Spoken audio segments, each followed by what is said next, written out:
വീടില്ലാത്ത മുഴുവൻ പേർക്കും വീട് നൽകുകയാണ് സർക്കാർ ലക്ഷ്യമെന്ന് മന്ത്രി കെ.എൻ. ബാലഗോപാൽ. കുലശേഖരപുരത്ത് ലൈഫ് പദ്ധതിയിൽ പൂർത്തീകരിച്ച വീടുകളുടെ താക്കോൽ കൈമാറുകയായിരുന്നു മന്ത്രി. 423 വീടുകളുടെ പൂർത്തീകരണ പ്രഖ്യാപനവും താക്കോൽ കൈമാറ്റവുമാണ് നടത്തിയത്.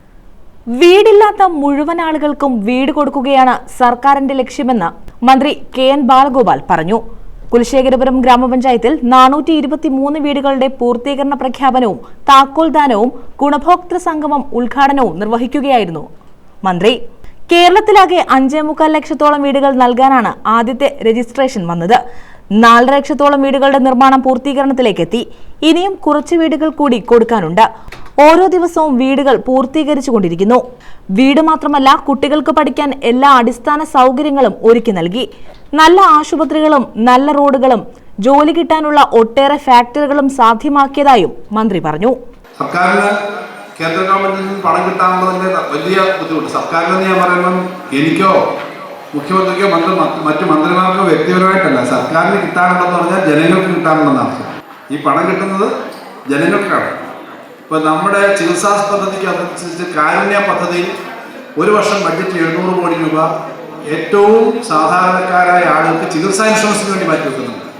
10-15,000 കോടി രൂപ ആരോഗ്യരംഗത്ത് ചെലവാക്കുന്നുണ്ട്, 15,000 കോടി. പക്ഷേ ചികിത്സാ കാര്യത്തിന് കാരുണ്യ പദ്ധതി വെക്കുന്ന 700 കോടിയാവും. കഴിഞ്ഞ വർഷം 700 കോടി വെച്ചിട്ട് 1,400 കോടി രൂപ ചെലവായി. അത്രയധികം ചെലവാക്കേണ്ടി വരുന്നുണ്ട്. 42 ലക്ഷം കുടുംബങ്ങൾക്ക് 5 ലക്ഷം രൂപ വരെ ഒരു വർഷം ചികിത്സ സൗജന്യമായി കിട്ടുന്ന പദ്ധതിയാണ് കാരുണ്യ പദ്ധതി. ഹാർട്ട് ഓപ്പറേഷൻ ഉൾപ്പെടെയുള്ളത് കഴിഞ്ഞ വർഷം 7 ലക്ഷം ഓപ്പറേഷനാണ്. 7 ലക്ഷം അങ്ങനെ കൊടുക്കുന്ന പദ്ധതികൾ നമ്മുടെ നാട്ടിൽ ധാരാളമുണ്ട്. അതിനൊക്കെ പണം വേണമെങ്കിൽ നമുക്ക് അർഹമായിട്ട് നമ്മുടെ കയ്യിൽ നിന്ന് പിരിച്ച ടാക്സിന്റെ ഭാഗം നമുക്ക് കിട്ടണം. അതിനകത്ത് പലപ്പോഴും കിട്ടുന്നില്ല എന്നുള്ള കാര്യമാണ് ഞാൻ പറയുന്നത്. എന്നിട്ടും തദ്ദേശ സ്വയംഭരണ സ്ഥാപനങ്ങൾ കഴിഞ്ഞ വർഷം 110% ബഡ്ജറ്റ് അവർക്ക് അവരുടെ ചെലവാക്കാൻ കഴിഞ്ഞത്. എന്ന് പറഞ്ഞാൽ 100% കഴിഞ്ഞ വർഷം ഉള്ളത് കിട്ടി. അത് മുമ്പത്തെ വർഷത്തെയും കൂടി നമ്മൾ അവർക്ക് ക്യാരി ഫോർവേഡ് കൊടുത്തു. അപ്പം ഇതെല്ലാം നല്ലതുപോലെ ജനങ്ങളുടെ പണം ശേഖരിച്ച് ജനങ്ങൾക്കായി ചെലവാക്കുന്ന ഒരു ജനകീയ സർക്കാരാണ് ഇടതുപക്ഷ മുന്നണി സർക്കാർ. പുത്തൻതെരുവിൽ നടന്ന ചടങ്ങിൽ CR മഹേഷ് MLA അധ്യക്ഷത വഹിച്ചു.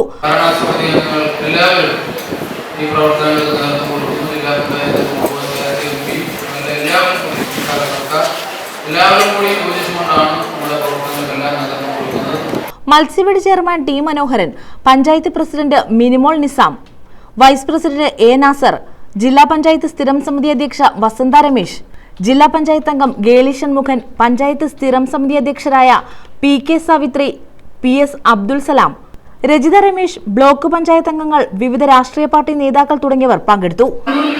50-പരം കുടുംബങ്ങൾക്ക് വീടുകൾ കൊടുക്കുവാനായിട്ട് സാധിച്ചിട്ടുണ്ട്. അതുപോലെ തന്നെ 68 പേർക്ക് നമുക്ക് ഭൂമി കൊടുക്കാനായിട്ട് സാധിച്ചിട്ടുണ്ട്. 117 കുടുംബങ്ങൾക്ക് വീടും വസ്തുവും കൊടുക്കാനായിട്ട് നമുക്ക് സാധിച്ചിട്ടുണ്ട്.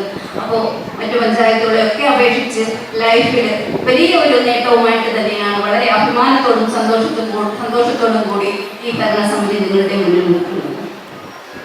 നമ്മളെ സംബന്ധിച്ച് വളരെ വെല്ലുവിളികൾ നേരിടുന്ന കുറേ കത്തും പ്രശ്നങ്ങളുമായിട്ടാണ് ഞങ്ങൾ നമ്മുടെ ഈ ഒരു ഭരണസമിതിയുടെ യാത്ര തുടങ്ങുന്നത്.